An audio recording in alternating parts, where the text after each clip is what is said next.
Welcome back to Awake and Bake, where we get high vibes and talk about the universe. I'm your host, Danny, and look at my damn nails. I need to talk about these nails because look at this butterfly. It's a magnet. So when you're washing your hands or like doing shit, you can take it off and it's a cute flower. Hi, I'm Danny. I'm a psychic and a stoner. I love to combine the two. And speaking of that, you're going to need two things for today's episode. Number one, something to drink because I will not be responsible for you hooker whores being dehydrated. This is not a real Stanley. It's a fake Stanley. Shut the fuck up. And my mom bought it for me. So say thank you, Jennifer.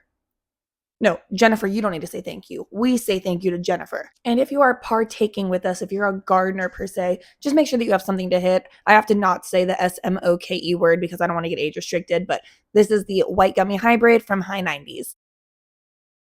If you thought I talked with my hands too much before, now that I'm trying to show off this fucking butterfly, I'm going to be like, yeah, oh my God, like, what? Like, let me just think, like, Okay, let's get the fuck into it. So like I said, psychic, stoner, the psychic part. I had a download. Well, it wasn't really a download. I'm going through trying to become an expert in understanding myself. And then I was doing tarot and I was like, girl, any advice? And she gave it to me. She gave me advice. She was sweet about it. She was like caressing the side of my face, but not in like a sexual way, in like a motherly way. I should call my mom. I've brought her up twice so far. Okay, universe, I'll text her after this. I want to talk about becoming an expert in yourself. So I always say like, oh, I'm always trying to better myself. I'm always trying to improve. I'm always on my self-growth journey. This is like the nitty-gritty work that I hate doing the most, that is probably the most important. I'm trying to really deep dive into my triggers and in areas that I need to grow on, because I'm just at that point in life where like I can tell that's my next step. Like that's like what I am feeling really called to put some energy toward. Now I'm already in therapy and I already have like a psychiatrist and I'm doing like alternative methods of therapy as well. But like a lot of it is still my responsibility, like my internal work. Because honest to God, the truth is pretending that I'm 100% stable and that everything is totally fine is not really productive and it doesn't really work in my favor for my growth journey. And to be clear, just because I am diagnosed and I have like a psychiatrist and I have a therapist or I go through other forms of therapy as well, I'm not saying you need to do any of those things. The point of this video is that internal work that only we can do on ourselves. And before anyone tries to be a fucking hater, this is not therapy advice. I am not a therapist. I don't know what the fuck I'm talking about. I'm telling you my download of what my personal journey is and what I'm currently working on. If you relate, it's because of the collective conscious, and I love that for you. But if you want to be a hater, don't try it. So what do I mean? How do we do it? How is it like, what is the internal work? The easiest way I can say it is start off by just observing yourself. Observe yourself all the time, every day. At first, it's going to seem like this is a lot of fucking work because you're not really used to doing it. You're not going to have to do it forever, but also it's not going to become a lot of work eventually. And I'm not saying it in a way to become like obsessive or, I don't know, like paranoid. See, this is why I'm not a therapist. This is why I have to say, y'all, this is not mental health advice. This is what I'm doing. But observing my thoughts and my reactions to things just in the mundane, when it's like the heat of the moment and I perceive it as like a major fucking deal, or when I'm experiencing a trigger and I know that I'm experiencing a trigger, which you only really are able to figure out, oh my gosh, I'm experiencing like a trigger right now, through self-observation. So that's exactly what the fuck I'm talking about. Knowledge is power, okay? Knowledge is fucking power. Let's take a hit. But like knowing about yourself, bitch, like that gives you so much power. So notice your triggers. Why am I feeling this trigger? What the fuck even caused it? And then what feelings does it bring up in me? Or maybe like not even feelings, but like an annoying fucking memory of another time I felt this way. When was the first time I felt this way? And what pattern do I notice of when do I tend to always feel this way?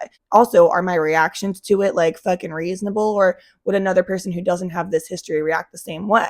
I'm not saying you need to change anything about the way that you're reacting. I have no fucking idea what the fuck you do. But for myself, sometimes I do need to consider like, okay, wait, is this like a fair reaction for me?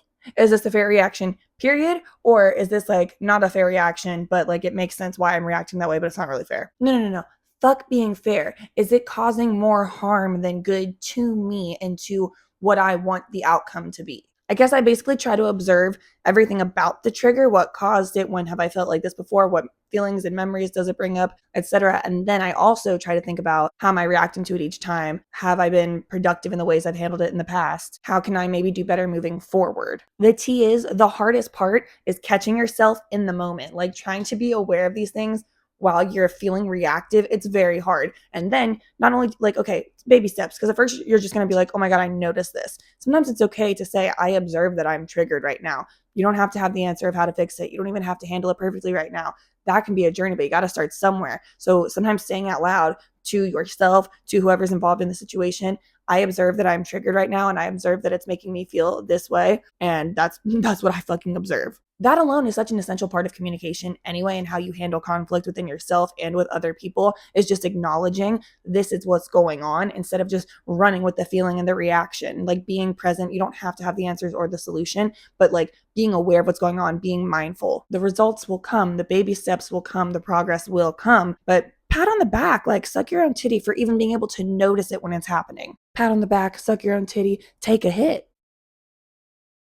Yeah, I don't know. I'm just feeling really called to like self improvement, self love, self care. And I feel like with that comes like self discovery and like tending to my emotional and mental and internal needs, maybe healing wounds. And honestly, a little bit of shade, a little bit of tea. In today's political climate, I think we need a lot more emotional intelligence and a lot more of people like analyzing how they react to things and trying their best to improve our I don't know, just like how we fucking deal with our own shit, because we have these grown-ass cry man babies in charge running the fucking country, damn near running the fucking world. They are not aware, they're not emotionally aware, emotionally intelligent whatsoever, and that's why so much harm is being done. And I've always said this since I was young, since the rap age of 6 years old, when my father wanted to debate politics with me while he was drunk, screaming at me all night long till school started in the morning. You know, he would always be like, you use emotion for everything. Well, yeah, motherfucker, I'm literally 6. I don't have the logic yet. I don't have the facts. But I've always said, and I stand by this still, I don't really think that the argument there shouldn't be emotion in politics or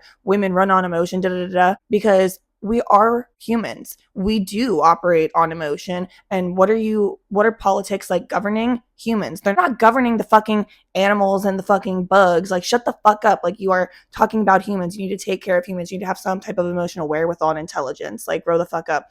Also, anger is an emotion, and that man, I'm talking about my dad right now, but also like the people in charge right now, it's like anger is their only fucking emotion, and they like combine the fear mongering and the fear that they instill in people with anger to like have power and control. And it's just I digress, we all know this. Take a hit because I got deep for no reason, and just thinking about that man pisses me off. I don't know, it's like I also want to die knowing that like I did my best and that I achieved like being the best person that I was possibly able to be. And personally, I've still got quite a ways to go, so I got to get cracking. And not just for like me right now, but like when I die, I do want everybody at my funeral to be like, this bitch was the best person we knew. I want them to talk about like Earth lost a fucking angel. Like, please miss me, bitches. By the way, universe, I'm not fucking ready to die. Like, I'm not, please, this is not a sign. Everything's fine. Everything's fine. Protection. If that's what I'm working with, that's what I'm working through, that's what I'm kind of like on a journey of right now. I hope this resonates with some of you. Thank you so much for watching. Please like, subscribe, tell your friends, tell your grandma, and as always, stay high.